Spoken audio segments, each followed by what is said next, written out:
Muito bem, senhoras e senhores, sejam bem-vindos a mais um Cripto Hoje, dessa vez a primeira live da Mercúrios aqui de 2023, dia 3 de janeiro de 2023. Estou vendo muita gente aqui desejando Feliz Ano Novo, Francisco, boa tarde aí para o Cauê, para o Franklin, boa tarde a todos, né? Hoje a gente está aqui em um horário um pouco mais exótico, digamos assim, mas a partir de amanhã a gente já retorna com o nosso Cripto Hoje às 10 da manhã, tá bom, pessoal? E dessa vez a gente vai ter várias coisas para falar, tem muita coisa que aconteceu ali em cenário macroeconômico enquanto a gente estava fora, mais de uma semana sem ter programa aqui, coisas que aconteceram também no mercado de cripto envolvendo exchanges como a Gemini, a Binance, a FTX e várias outras, mineradores de Bitcoin também passando por um estresse muito grande. Então vamos dar essa repaginada ali, lógico, né, para isso com a Nicole aqui do meu lado para também trazer essas notícias para vocês, né, pessoal? E aí, galera, feliz ano novo para todo mundo tá chegando aí. Um ótimo 2023 para todos nós, né? Que esse ano seja menos louco no mercado de cripto. Eu acho que eu tô falando no meu, mas eu tô falando no seu, eu acho. Opa. A gente tá numa dinâmica confusa aqui de microfones, desculpa, galera. Mas feliz ano novo para todo mundo, né? Que 2023 seja um ano menos louco no mercado de cripto pra gente. E bora lá então, Carlos, para os acontecimentos dessa semana. O que está acontecendo aí de macro que a gente perdeu que não teve lives na semana passada, né? Que a gente está por fora aí. Bom, vamos lá então. Deixa eu inclusive aqui. Pronto, mutei ali o microfone. Pessoal, a gente tem algumas datas ali importantes macroeconômicas para poder observar nesses próximos dias, tá?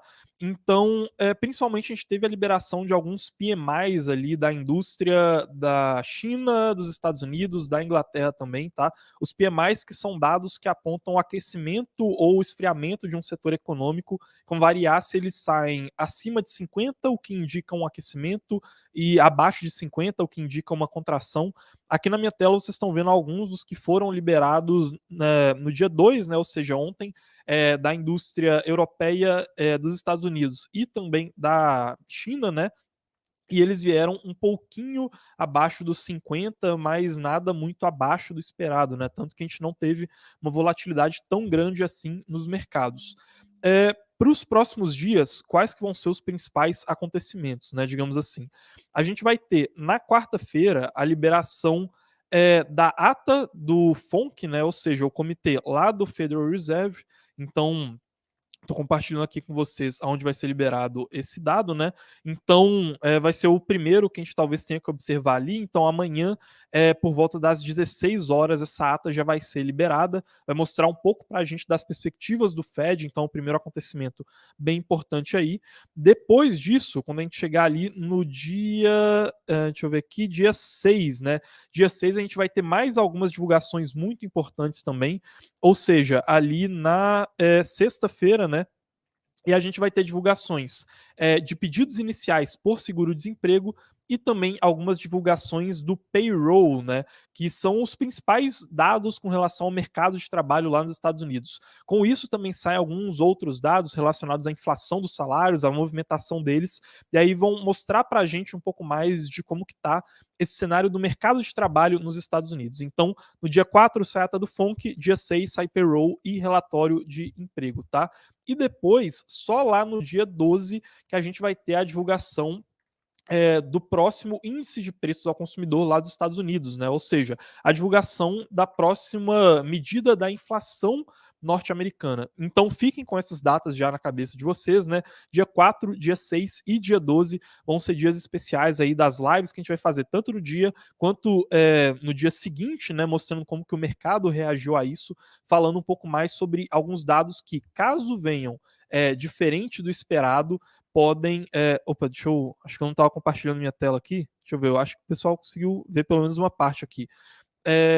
Caso esses dados aqui eles venham muito diferente do esperado, né? Então, tanto essa ata da reunião aqui do Fed com algumas coisas diferentes do que o mercado está esperando, tanto esses dados de pedidos iniciais por seguro-desemprego, quanto o payroll, a gente pode ver ali talvez alguma volatilidade um pouco maior acontecendo no mercado. Nicole, tem alguma dúvida aí que você acha que a gente possa puxar antes da gente passar para um cenário macro de algumas notícias mais atuais ali que aconteceram? Não. Por enquanto estou separando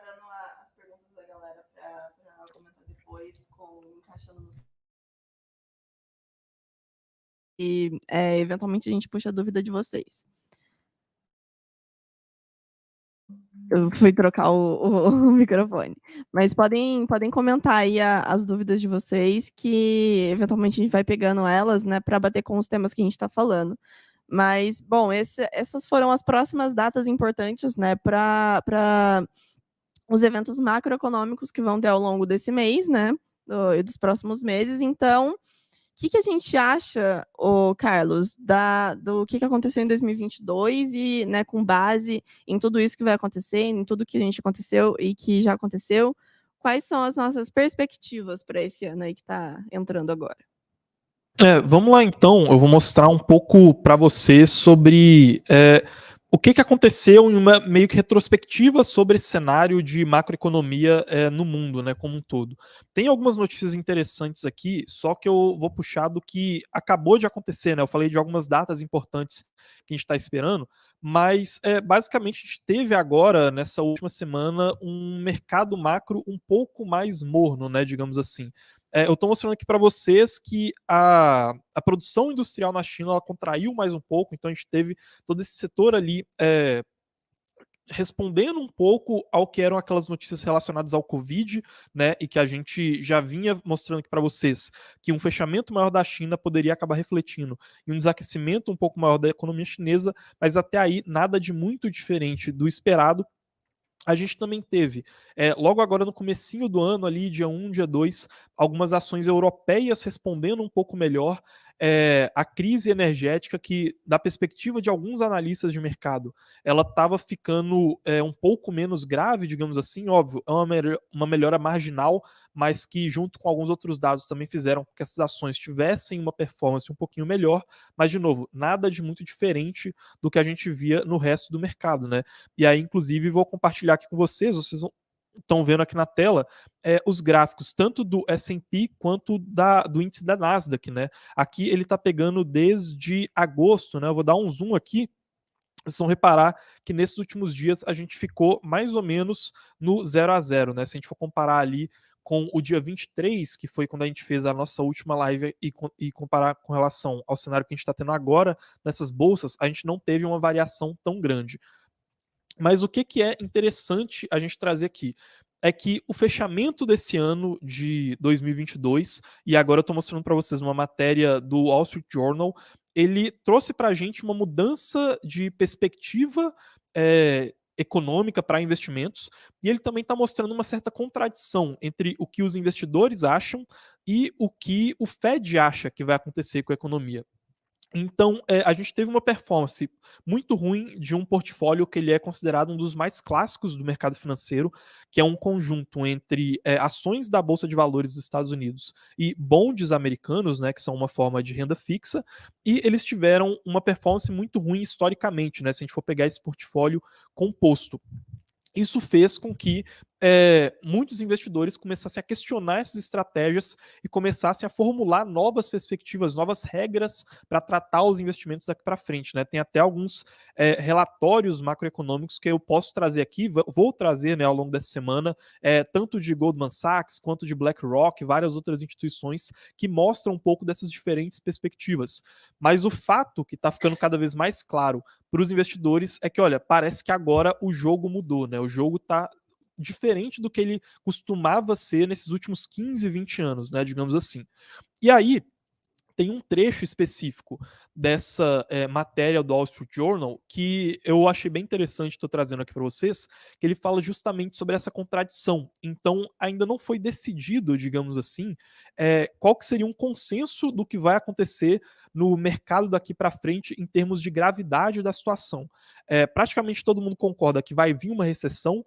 Tem gente que fala que a economia dos Estados Unidos tem 30% de chance de ter uma recessão, tem outras pessoas que falam que é 60% de chance, mas no geral os investidores, né, institucionais principalmente, eles têm um pouco desse consenso, tá? De que uma recessão vai acontecer, só que aí fica essa discordância sobre qual seria a gravidade da situação.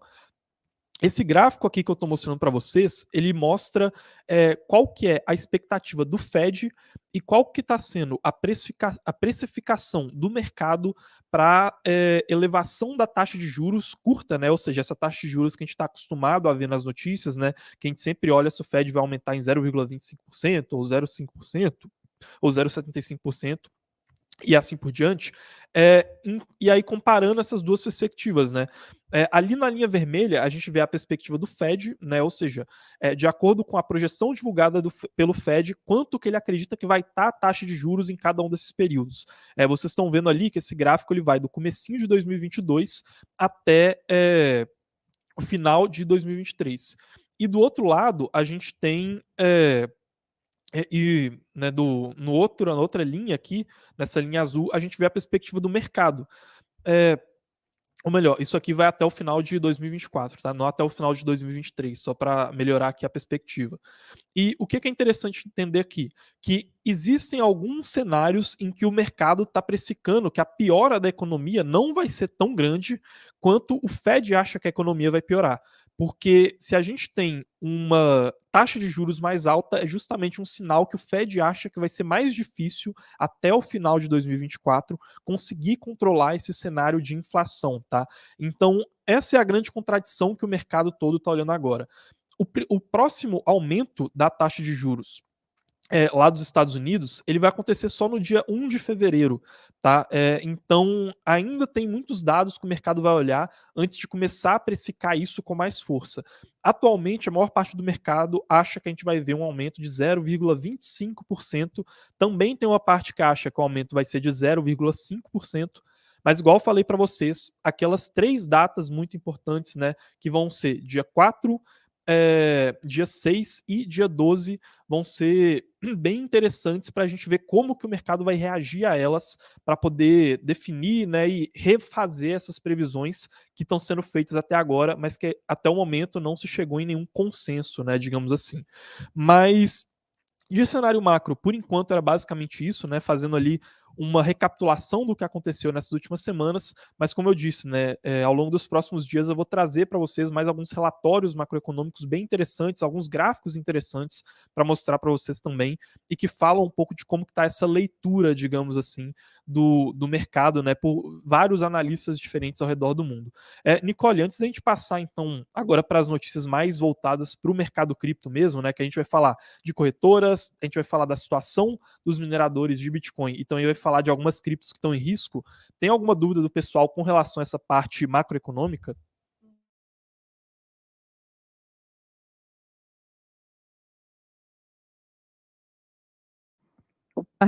Não temos dúvidas sobre macro, mas, pessoal, se vocês tiverem dúvidas aí, podem mandar. Aqui eu tô pegando as dúvidas que tem uma galera mandando sobre o mercado de cripto, né, que a gente vai abordar logo em seguida. Então, qualquer dúvida que vocês tiverem, podem mandar aí. Então, a gente tem uma dúvida, inclusive, sobre o do Cauê aqui. Que com tudo que ocorreu com as corretoras, né, atualmente qual é a mais segura e o que você indica? Então, a gente continua achando, o Cauê, a gente continua achando que Coinbase, Kraken e Gemini são as opções mais seguras nesse momento, tá? Tiveram algumas notícias incluindo essas corretoras nesses últimos dias, eu vou até passar por elas aqui. Mas até o momento, principalmente Coinbase e Kraken são as alternativas que a gente acha mais seguras, tá? É bem importante falar a respeito disso. Inclusive, pessoal, até aproveitar que a gente falou mais sobre esse cenário macroeconômico, eu vou mandar aqui para vocês um link que é o da nosso relatório com as 5 principais previsões que a Mercúrios tem para o ano de 2023, né? Foi acho que foi talvez o principal relatório que a gente produziu aí nesse último ano, pelo menos o relatório mais importante. E aí ele vai mostrar um pouco para vocês, né? O link está aí nos comentários, mas também está aí na descrição, quais que são as nossas principais previsões, o que a gente está esperando para esse próximo ano, depois que a gente fez essa recapitulação do cenário macroeconômico, tá, pessoal? Agora vamos lá partir para essas notícias, principalmente sobre cripto. Primeira notícia falando sobre o caso da FTX, a gente teve alguns desenrolares acontecendo, e o primeiro deles é que lá no Japão, o governo do Japão definiu um começo de prazo para os usuários da FTX no Japão começarem a sacar os seus fundos, que seria ali a partir do comecinho de fevereiro. Ainda não está claro qual a porcentagem desses fundos que vão poder ser sacados ou não, tá, pelos usuários. Apesar disso, mostra um pouco para a gente que, olha, essa parte jurídica de legislação em torno do caso da FTX continua avançando em diversas partes do mundo e, diferente de em diferentes partes do mundo, a gente vai ter isso sendo concluído de maneiras diferentes, tá? O governo das Bahamas, por exemplo, é outro governo que, assim como o Japão, também fechou a corretora com um pouco mais de pressa, né, antes da FTX Internacional declarar falência, mas isso provavelmente vai variar de país para país, né? Inclusive, das Bahamas que eu citei, ele ficou até conhecido porque ele conseguiu alguns bilhões de dólares em custódia própria, como uma garantia, digamos assim, enquanto o caso da FTX ainda está se resolvendo. E por falar em custódia própria sendo garantida por governos, a gente teve um escândalo, digamos assim, logo ali quando a gente estava no período das festas de Ano Novo, que foi a movimentação de algumas carteiras da Alameda, né, da Alameda Venture, a outra empresa do SBF, carteiras na Ethereum da Alameda, enquanto o SBF está ainda naquela prisão domiciliar dele. Então ele pagou aquela fiança, né, como vocês devem se lembrar, que foi em valores milionários, né, foi de 250 milhões de dólares como uma garantia ali para ele conseguir responder ao seu processo em liberdade, e teve toda essa movimentação de fundos que gerou essa polêmica no mercado, né, porque ele tem acesso à internet ainda. E embora o SBF ele tenha postado ali no Twitter negando tudo que não seria ele que teria feito essa movimentação e etc., ainda assim é o tipo de coisa que deixou o mercado muito estarrecido e até, por um certo lado, né, suspeitando que essa movimentação poderia ter sido feita pelo próprio SBF, mas ainda não está claro quem é que fez essas movimentações, tá? Sobre o caso da FTX, era principalmente isso. E aí a gente também tem o caso da DCG, né, a Digital Currency Group, que é o grupo que é tanto dono da Genesis, né, que era uma das empresas de empréstimos que acabou travando os saques dos usuários, mas também é dono do Bitcoin Trust Fund, né, que é hoje hoje é o maior portador de bitcoins como um veículo de investimentos, né, principalmente para investidores institucionais, digamos assim. E quais que foram essas notícias? A primeira é que os cofundadores da Gemini, e aí a gente já contou essa história aqui para vocês várias vezes, que a Gemini tinha um serviço de empréstimos dentro da corretora Gemini e esse serviço de empréstimos era terceirizado para a Genesis. Os cofundadores deles brigaram ali no Twitter e, né, trocaram algumas farpas, digamos assim, com relação ao destravamento do dinheiro que pertencia aos usuários da Gemini. Então, são atualmente 900 milhões de dólares travados nesses fundos. Ainda não foi descoberta uma maneira de conseguir retornar isso para os usuários. A Gemini, ela criou uma página para poder auxiliar na transparência, né, e para poder mostrar o passo a passo de como isso está se desenvolvendo. Então a gente chegou até a mostrar para vocês que eles tinham reunido grupos de vítimas, tinham reunido grupos de advogados, estavam avançando com as suas ações, mas na prática isso ainda não mudou. E agora eles têm mais inimizades, digamos assim, com a Genesis, né? Não que isso altere de maneira significativa até onde a gente sabe o retorno desses saques para os usuários, até porque isso vai provavelmente depender mais de um processo jurídico, né, do que necessariamente da relação pessoal que eles têm. E a segunda notícia envolvendo a, né, a Grayscale, né, que também é um braço do Digital Currency Group, é que existiria um fundo chamado Valkyrie que estaria disposto a tomar o controle do fundo da Grayscale, né, do Bitcoin Trust. Essa negociação, até onde a gente viu, acabou não indo para frente. Inclusive o Valkyrie, ele é um fundo que ele tem muita relação com Justin Sun, que é o principal fundador da criptomoeda Tron. Mas por que isso aqui é importante? Porque esse fundo, né, o Grayscale, como eu disse, ele é o maior veículo hoje de investimento institucional em Bitcoin, é uma carteira com muitos e muitos Bitcoins, e ele faz parte, né, igual eu estava falando, do mesmo grupo que também é dono da Gênesis, e a Gênesis está muito mal das pernas, está muito mal financeiramente. E isso começa a gerar algumas repercussões do quanto que essa contaminação ela estaria em todas as empresas desse grupo, né, do Digital Currency Group. Então, sempre que a gente vê notícias relacionadas com o fundo da Grayscale, né, o Bitcoin Trust, é importante a gente olhar porque existe sempre esse medo rondando o mercado que esses bitcoins da Grayscale eles possam ser despejados de alguma maneira por conta dessa contaminação que poderia acontecer entre as empresas do grupo, né? Por enquanto ainda não foi um avanço dessa contaminação, mas ainda assim é importante ficar de olho nisso, tá? E as últimas duas notícias sobre corretoras que eu queria trazer aqui para vocês são, primeiro, essa notícia aqui que fala sobre a Tricomas. A Tricomas é uma empresa que ela fornece, por meio de uma base de dados, ferramentas para que usuários automatizem os seus trades em cripto. Então, você poderia, em algumas corretoras, como é o caso da Binance, por exemplo, pegar uma chave que autoriza a movimentação por meio do robô da Tricomas que você gostaria de automatizar, e aí você deposita essa chave lá por meio da API da Tricomas. O que aconteceu é que houve um vazamento de várias dessas chaves que estavam relacionadas com a Tricomas, né? Elas não são só utilizadas pela Binance, mas a Binance é a que chama mais atenção nesse sentido, tá?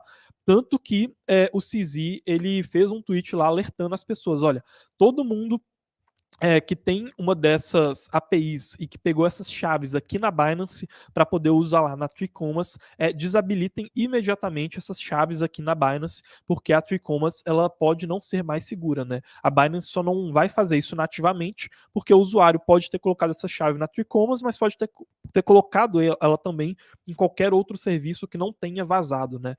Mas aí é uma dessas notícias importantes falando sobre corretoras. E a última é essa daqui que fala que a Kraken ela agora está saindo lá do Japão, né?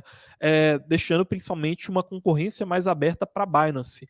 É um movimento que a gente já chegou a ver em algumas outras corretoras, né? O Japão que ele tem uma legislação um pouco mais específica ali para poder tratar dessas empresas. Por enquanto, a gente ainda não viu nenhum alerta específico relacionado à Kraken, mas só uma saída mesmo que ela está fazendo ali do Japão, tá? Mas relacionado com exchanges, com empresas de cripto de maneira geral, é isso que a gente tem relacionado a FTX, a Gemini, Genesis, Grayscale, Bitcoin, Digital Currency Group e também relacionado a Tricomas, né, que é essa API, e a Kraken aqui saindo do Japão como última notícia.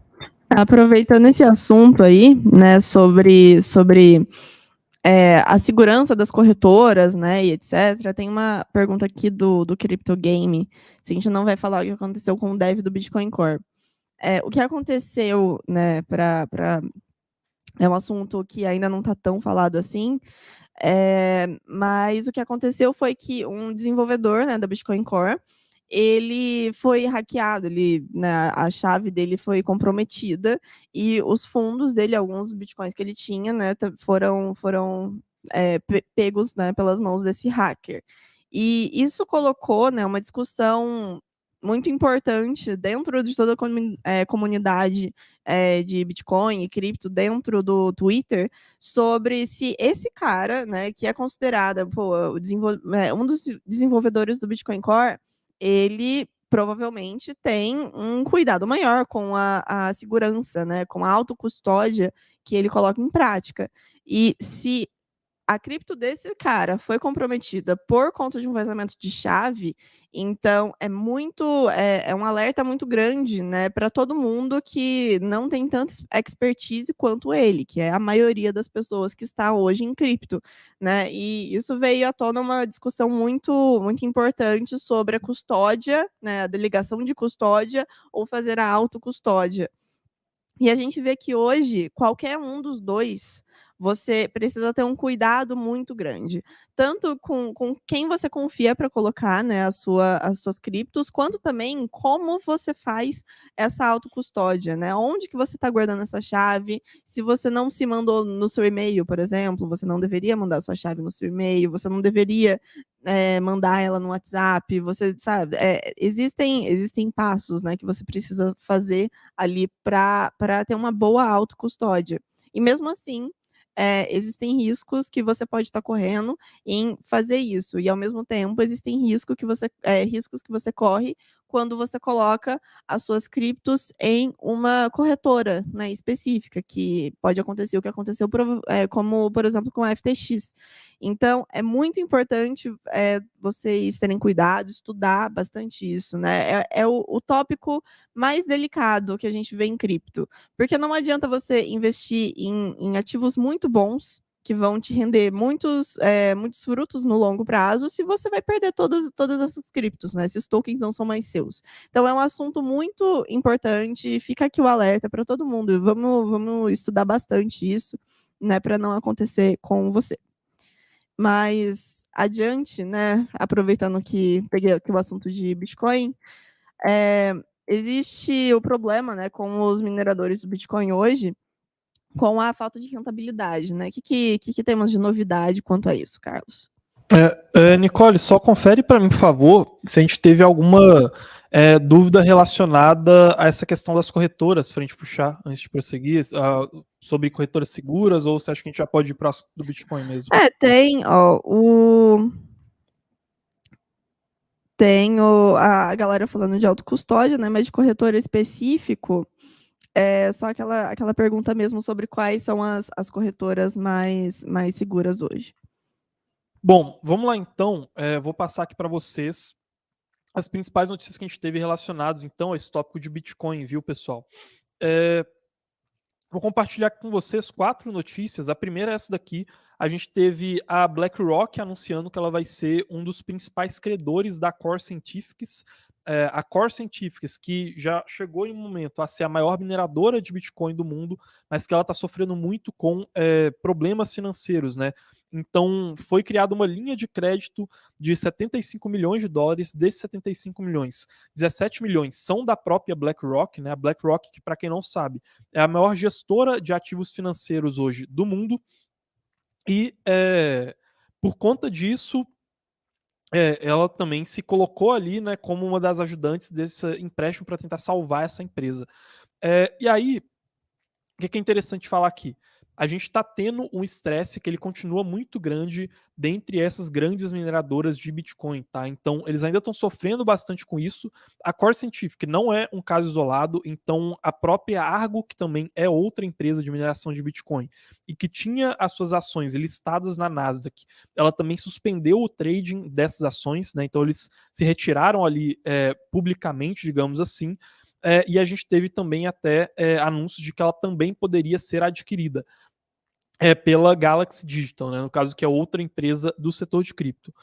E ainda tem outra questão, né, que esse próprio empréstimo que ele foi feito pela BlackRock e por outras empresas para a Core Scientific, ele é o tipo de linha de crédito que pode dar o direito para eles comprarem a empresa depois, né, dar o direito à parte das ações caso esses empréstimos não sejam pagos, né. Então, acaba sendo até parecido com essa notícia de aquisição aqui e também mostra que essas empresas elas estão tendo que recorrer realmente aos atalhos que são os mais caros para elas, digamos assim, né? Essa parte de ceder participação da empresa é o tipo de captação mais cara que é feita e ela indica, muitas vezes, como nesse caso, um certo desespero financeiro dessas empresas, né? E aí, uma última notícia ali que começou a acontecer a partir do dia 26 é que a hash rate do Bitcoin ela sofreu uma queda de 40% depois do medo de tempestades de inverno lá nos Estados Unidos, tá? Então eu estou mostrando aqui para vocês esse gráfico da Glassnode, né, que mostra ali exatamente essa hash rate, como que ela aconteceu. Deixa eu abrir aqui a imagem e uma nova guia, né? Aqui, como vocês estão vendo na linha laranja, ela é a queda do poder computacional da rede do Bitcoin. Então foi uma das maiores quedas históricas do poder computacional e que leva consigo junto uma parte da segurança da rede, né? Sempre que essa queda acontece, fica mais barato você realizar algum tipo de ataque à rede do Bitcoin. E a gente viu várias das plataformas, né, de mineração de Bitcoin se pronunciando com relação a isso. A Realty, né, se pronunciando, a própria Core Scientific, que eu trouxe aqui na outra notícia também, falando que estava suspendendo as atividades devido a essas tempestades de inverno que poderiam danificar os equipamentos e também porque eles precisariam desabilitar uma parte das grades elétricas que forneciam energia para essas mineradoras, né? Então, por conta disso, as atividades elas foram suspensas em boa parte, né? Não completamente, mas como eu disse, uma queda ali de mais ou menos 40%. O que até então a gente continua vendo com olhos não tão preocupados assim, porque o algoritmo do Bitcoin e a rede do Bitcoin continua tendendo a conseguir se reequilibrar economicamente quando esses choques acontecem, né? Óbvio, é importante a gente olhar, continuar acompanhando essa situação dos mineradores, que está cada vez mais grave, e acompanhar também essa questão da hash rate, mas, como eu disse, não é nada que o Bitcoin já não tenha passado antes, né? Então, apesar das pessoas falarem muito sobre isso, permanece sendo, até então, o tipo de problema que a própria rede do Bitcoin consegue contornar por meio do seu balanço de teoria dos jogos econômico, né, entre esses mineradores e entre o algoritmo da rede. Inclusive, foi o que aconteceu recentemente, antes da gente ter essa queda, a gente teve outra que havia sido, naquele momento, algumas semanas atrás, a maior queda de dificuldade da rede do Bitcoin, e que era uma queda de dificuldade justamente porque a gente via mineradores saindo da rede e ela se reequilibrava para poder ficar mais fácil para os mineradores que permaneciam lá conseguirem continuar minerando, né? Então, essas quedas muitas vezes elas também vão mostrar, né, não essa queda da hash rate, mas a queda da dificuldade da rede posterior a essa queda da hash rate, que a rede ela consegue se reequilibrar. Nicole, eu acho que sobre essa questão aqui da rede do Bitcoin era isso que a gente tinha para falar. Antes da gente passar aqui para algumas criptos específicas, né, igual Solana, a gente tem NIR, Sushi, algumas outras criptos aqui. Tem alguma notícia que você queira, ou então algum comentário que você queira puxar, pessoal? Só puxar essa daqui do Boion. A Solana vai sofrer? Vi uma notícia que dia 7 vão despejar muitas no mercado. O que a gente tem aí para puxar de Solana? Essa questão ali de despejo de Solana no mercado, pessoal, até onde a gente viu era mais boato do que de fato algo real que poderia acontecer. Como a gente já falou para vocês, a gente retirou os investimentos que a gente tinha em Solana, mas a gente continua olhando para essa cripto porque a gente ainda acha que a infraestrutura dela é muito interessante quando a gente compara com outras e ela pode eventualmente conseguir recuperar os seus fundamentos novamente e aí passar a se justificar o investimento dela, né? Apesar de atualmente a gente ver que os fundamentos dela estão um pouco mais enfraquecidos, viu? A gente viu algumas polêmicas ali acontecendo envolvendo a queda do preço da Solana, né? Então, até mostrando aqui para vocês, a Solana ela chegou ao preço de um dígito, né? Pela primeira vez em aproximadamente 2 anos, né? Então, ela chegou ali a valer mais ou menos uns $8, né? Muito abaixo do que foram os $240 que ela atingiu na máxima histórica. E a gente teve uma queda drástica em alguns dias recentes ali, mas até onde a gente viu não era nada de prejudicial acontecendo na rede da Binance, tá? Era, ou melhor, na rede da Solana. Era mais uma especulação de preço que estava acontecendo e que poderia ter um envolvimento da Binance, tá? Mas esse deslize de preço ali, nesses últimos dias, a gente não achou nenhuma razão em termos de fundamentos que justificasse essa queda, tá? E aí, inclusive, um comentário aqui do Zoan Doist, né, falando que a Solana tem uma comunidade muito forte, né? E é justamente isso que a gente viu. O que a gente está reparando é que uma boa parte dos desenvolvedores da Solana, eles só estão dispostos a desenvolver em Solana, tá? E a gente ainda vê muitos aplicativos que eles continuam sendo desenvolvidos, apesar dessa quebra que teve envolvendo a FTX, tá? Inclusive, tem até alguns elementos interessantes quando a gente fala em termos de infraestrutura, que são passos que a própria Ethereum já passou e que agora parece que a Solana pode estar começando a passar por eles. Óbvio, em tempos diferentes, em universos diferentes, com prioridades diferentes, como é o caso do desenvolvimento de novos clients da Solana, que está começando a acontecer agora e continua sendo impulsionado. Inclusive, um deles está sendo desenvolvido pela Jump Crypto, que é um dos fundos de venture capital mais importantes para o financiamento do ecossistema da Solana, agora que a gente tem a Alameda e FTX Ventures fora de jogada. Os clients, para quem não sabe, são os fornecedores dos softwares utilizados pelos validadores da rede, né? Então, na Ethereum, durante um problema, a gente durante um tempo a gente teve um grande problema da concentração excessiva de clientes, né, que gera uma centralização de certa maneira perigosa, e a Ethereum foi descentralizando isso nesse processo. Várias outras redes continuam sofrendo com esse tipo de centralização, e a gente vê a Solana agora também dando esse passo em termos de infraestrutura, né, continua caminhando. Então, se a gente soma essa questão de desenvolvedores, de outros fundos de venture capital que também estão financiando os projetos lá dentro, e desses desenvolvimentos de infraestrutura, principalmente focado também no mercado de taxas da Solana, que continua sendo melhor construído, a gente pode talvez ver no futuro ela recuperando os seus fundamentos, né? Mas ainda assim é muito importante a gente olhar em termos de reputação para ela. E aí até interessante mostrar aqui que o próprio Vitalik ele fez essa comparação da Ethereum com a Solana, né? Foi uma comparação que o Vitalik fez ali no Twitter dele e que ele mostrou ali que, olha, pode ser que a Solana esteja passando por um momento agora muito parecido com o momento que a Ethereum passou no último ciclo de baixa, e ele reafirmou a opinião dele que existem pessoas e desenvolvedores muito inteligentes trabalhando lá dentro. Inclusive, tem até um gráfico aqui interessante, né? Que, óbvio, é mais uma brincadeira do que uma previsão de preço, mas que eles colocaram aqui o gráfico do mercado de alta atual da Solana, ali perto do gráfico do mercado de baixa anterior, né? Do último ciclo de baixa da Ethereum, né? E que mostra pra gente, só que, olha, quedas drásticas elas podem acontecer em ativos, e mesmo isso acontecendo, depois podem acontecer recuperações, né? Apesar disso, como eu disse, ainda tem toda essa questão do prejuízo reputacional, tanto que a gente viu alguns dos principais projetos de NFT da Solana migrando para redes, né, os dois principais projetos de NFTs da Solana, que são o The Gods e o IOTS, esse IOTS não sei se é assim que pronuncia, indo para redes da Ethereum e da Polygon, tá? Então, Solana, novamente, apesar de infraestrutura interessante, ainda é importante ter essas ressalvas ali e ir acompanhando de perto tudo que está sendo desenvolvido. Ô Nicole, mais alguma pergunta ali sobre Solana antes da gente falar de NIR e de SushiSwap? Não, mas eu queria pedir para o pessoal aqui dar um likezinho, né? Se vocês estão curtindo a live, deem o like aí pra gente para melhorar o engajamento aqui do canal. E se vocês tiverem dúvidas, podem mandar aí que a gente responde. Mas sobre Solana, ainda não temos dúvidas. Podem mandar aí se tiver alguma coisa.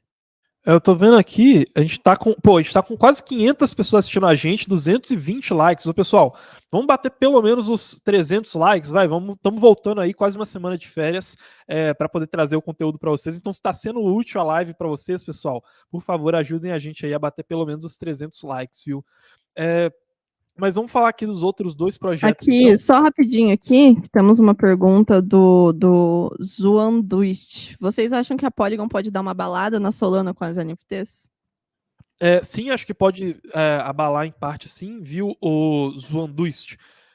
Inclusive, não só a Polygon, mas outras soluções de segunda camada de Ethereum, como a Arbitrum e como a Optimism, também podem abalar um pouco essa questão da Solana, tá? A Solana, ela cresceu muito em termos de narrativa, em partes, por conta daquele problema de escalabilidade que a rede da Ethereum estava enfrentando ali no final do ano passado. Ou melhor, do ano passado não, de 2021. Como no final de 2021 a Ethereum ela não tinha uma resposta pronta para como que ela ia ter taxas mais baratas, como que ela ia atrair mais desenvolvedores, como ela ia ficar mais rápida, a gente teve a Solana e até outras redes, né, como a Phantom, como a Avalanche, crescendo bastante, pegando um pouco de carona nessa narrativa. Depois vieram essas soluções de segunda camada oferecendo uma alternativa da Ethereum para a questão da escalabilidade. Então, por conta disso que agora a gente está vivendo em um outro cenário, com essas redes de segunda camada jamais desenvolvidas, elas podem abalar sim um pouco desse mercado endereçável da Solana, né, digamos assim. E aí, as outras duas notícias que eu queria mostrar aqui para vocês, e que, né, de novo, tem muito a ver com esse título daqui da nossa live, que é A Tempestade em Cripto Não Acabou. Elas são relacionadas com outras criptos que também estão enfrentando problemas de financiamento, né? Uma das principais tendências que a gente bateu na tecla aqui nas nossas últimas lives ao longo do finalzinho ali do ano passado eram sobre projetos que estavam começando a ficar sem dinheiro para poder se manter sustentáveis, né? e que muitos desses iriam acabar ficando para trás. A gente viu agora o projeto que é a Octopus Network, lá dentro da Near Protocol, e que seria responsável por criar as app chains da Near, né? Que a Near, como vocês devem saber, é uma concorrente da Ethereum, né? Uma plataforma de contratos inteligentes, e essas app chains seriam blockchains, né, redes específicas para alguns aplicativos que realizariam funções específicas. Poderia, por exemplo, ter uma rede criada para cumprir a função que uma empresa necessitasse, por exemplo, né, várias redes cumprindo funções específicas. E esse projeto, né, a Octopus Network, ela demitiu 40% do seu time de desenvolvedores, principalmente por conta do agravamento desse cenário de queda do mercado, da dificuldade de financiamento que a gente teve acontecendo, tá? Então, é mais um indicativo dessa concorrência ficando mais apertada no mercado de cripto e, né, não se enganem, ao longo desse ano a gente ainda vai ver muitas notícias iguais a essa, tá? A gente vai ver muitas criptos que elas são às vezes o segundo, terceiro, quarto lugar, ganhando um degrau de distância muito maior em comparação com o cara que está em primeiro lugar, né? É o primeiro cavalo da corrida deixando os outros para trás com esse acirramento da concorrência. É um mau sinal, pode, ou melhor, né, dizendo, pode ser um mau sinal para Near e para o desenvolvimento dessas aplicações da Octopus Chain, mas a gente vai ter que acompanhar esse desenvolvimento ao longo das próximas semanas. E a SushiSwap, que também é outra que a gente trouxe muito aqui para vocês, nesse simbolismo de cripto que está ficando sem recursos para se financiar, ela precisou encerrar os programas dela de lançamento de tokens e também o programa dela de lending, né, ou seja, de empréstimos, por conta dessa falta de dinheiro para poder financiar o desenvolvimento desses programas, né? Eles até falaram que depois eles vão tentar voltar com esses programas, mas por enquanto eles vão focar só no core do desenvolvimento deles, né, no principal desenvolvimento deles, que é a exchange, né, a exchange descentralizada, a DEX da SushiSwap, porque por enquanto esses outros setores eles não vão ter dinheiro para se financiar, então é uma tendência ali para ficar de olho, né? De maneira geral, tudo isso que a gente está trazendo para vocês continua tendo relação com esse agravamento da queda, com o agravamento da falta de capitalização. Então, cenário macro que continua prevendo recessão, empresas de cripto continuam mal das pernas financeiramente, devendo grande parte dos credores, mineradoras de Bitcoin continuam despencando, muitas falindo, precisando de dinheiro de crédito, e vários protocolos de cripto trazendo dúvidas ali sobre qual que seria o futuro deles, né? Tanto a Solana, por exemplo, como eu disse para vocês, que a gente está achando um pouco mais interessante, mas que a gente ainda vai acompanhar, quanto a própria Octopus Network lá da Near e a SushiSwap, mas que são só algumas de várias que a gente poderia trazer aqui para vocês, tá bom, pessoal? Mas, de novo, é esse cenário de atenção de maneira geral e dessa tempestade que continua se prolongando e que provavelmente vai continuar se prolongando por uns bons meses ali no mercado de cripto. Nicole, alguma dúvida que você queira puxar ali, pessoal? Tem algumas aqui sobre o Fábio. Tá perguntando da atualização do Ethereum para março, abril, que vai liberar os Ethereums travados em staking. Existe a chance de ter uma queda forte nesse período? Vamos lá, pessoal. Essa daí vai ser a principal atualização em março de 23 do que a gente chama de Shanghai Fork, tá? O Shanghai Fork é mais uma mudança da rede da Ethereum, igual a gente teve lá no The Merge. Os desenvolvedores debateram quais atualizações eles iriam incluir no Shanghai Fork, que, como você bem disse, Fábio, está previsto ali para março desse ano. E a principal escolhida foi essa de liberar os Ethereums travados em staking, porque hoje, quando você quer obter rendimentos na rede do Ethereum, você trava os seus Ethereums, mas não consegue sacar eles de volta. E para esse sistema funcionar bem, você tem que conseguir travar e sacar. Será que em março, quando esses Ethereums forem liberados, todas as pessoas que colocaram os Ethereums lá vão sacar eles de uma vez e a gente vai ver o Ethereum caindo no mercado? Provavelmente não, tá? Por conta de alguns motivos que eu vou enumerar aqui para você. Primeiro ponto é que a gente tem a maioria desses Ethereums lá travados que sendo travados antes do próprio demerge acontecer. Então são pessoas que elas provavelmente têm um nível maior de confiança na rede do Ethereum, tá? Então, se a pessoa ela estava disposta a travar o Ethereum sem nem saber se o demerge iria dar certo, por que ela iria sacar depois de uma atualização que é menor e menos drástica do que o demerge, né? Então esse é um primeiro ponto. São pessoas que, em sua maioria, são investidoras de longo prazo que travaram esses Ethereums. Segundo ponto, quem é investidor de curto prazo em Ethereum, queria fazer um staking de curto prazo, pode fazer isso por meio de protocolos de liquid staking, igual a Lido Finance, ou então igual serviços que são oferecidos por corretoras igual a Coinbase, né? Que você, por exemplo, vai travar o seu Ethereum e pegar um token que representa esse Ethereum. E aí você pode vender esse token que representa o Ethereum se você não quiser mais ele. Então, além da maioria dos que colocaram dinheiro lá serem de longo prazo, quem queria um investimento de curto prazo pode ter feito isso por meio do liquid staking. Terceiro ponto, a Ethereum ela não tem uma quantidade de Ethereums travadas que seja tão grande quanto outras plataformas de contratos inteligentes. São mais ou menos 13% das Ethereums que estão travadas lá. Tá? Então, em outras plataformas a gente tem esse número crescendo. Então, quando a gente tiver esse ciclo mais fechadinho, digamos assim, do staking completo podendo acontecer no Ethereum, talvez esse número até aumente.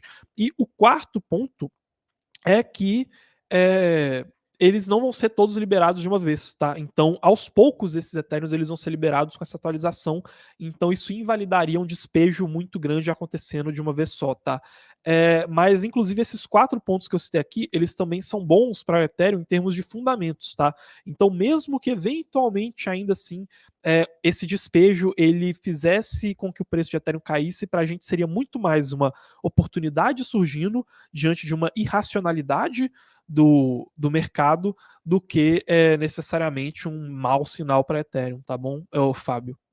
Tem mais um ponto aqui interessante que o Eduardo levantou, que acho mais provável as pessoas começarem a fazer o staking, já que não tem mais travamento, né? Então, sim, pode ter algumas pessoas que vão tirar o dinheiro de lá, parte do dinheiro, talvez, né, etc. Só que, enquanto isso, tem outras pessoas que estão olhando para esse cenário e falando, bom, agora que eu não tenho mais o risco, eu sei exatamente o que está acontecendo, que eu vou ter meu dinheiro se eu precisar, eu posso colocar aqui uma certa quantia e começa a fazer staking, né? Então, vai ter muitas pessoas que vão tirar da conta que elas fazem esse risco de liquidez, né, que a gente chama, e começar a fazer staking ali dentro da rede da Ethereum. E então tem esse fator a mais aí também operando. E falando em staking, né, só aproveitando aqui a deixa para fazer um anunciozinho, para quem é Mercúrios Pro, eu fiz um post muito importante para esse ano, né, ali na plataforma. Posso mandar o link aqui para vocês, que a gente tem algumas novidades na Mercúrios Pro, né, umas melhorias que a gente vai fazer, alguns produtos que não vamos mais ter, só que em contrapartida, né, outros produtos que vão melhorar. Então a gente vai melhorar a carteira perfeita e com isso, né, ela vai ter staking também. Então, se você pergunta bastante sobre staking, né, na carteira perfeita, ao longo desse mês a gente vai colocar as novas melhorias aí, vou mandar aqui para vocês o post nos comentários. E ao longo do mês a gente vai colocar essas melhorias que eu falo ali no texto sobre a carteira perfeita. Essa semana já vamos ter a carteira Mercúrios, né, que a gente faz os ativos da carteira perfeita com uma estratégia de proteção 80-20. Então, se você não quer perder, né, leia esse texto e vai ter o relatório na sexta-feira. Amanhã, a gente vai estar na live de assinantes às 7 horas da tarde, né? Tirando as dúvidas de vocês, como a gente sempre faz. Amanhã é a primeira live de assinantes do ano. Então, se vocês, assinantes, ainda têm muitas dúvidas aí sobre o que está rolando, o que vai acontecer, como que está o mercado de cripto, amanhã é o momento de tirar as dúvidas. Exato, pessoal.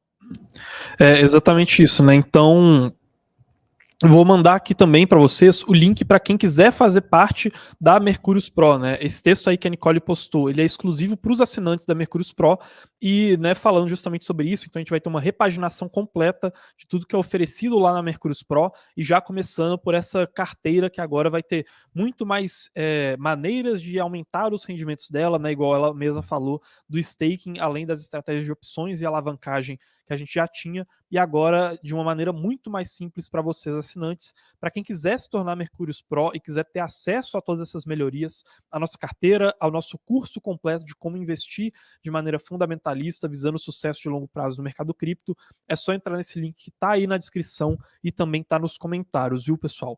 Por hoje, eu acho que era só, né, Nicole? Tem mais algum recado aí, pessoal? Algum comentário que você queira puxar? Não, por hoje é isso. E eu vejo vocês amanhã. É isso, pessoal. Até amanhã, às 10 da manhã, ali no Cripto hoje, né? E agora a gente tá realmente de volta, pessoal. Valeu e bom 2023 pra gente.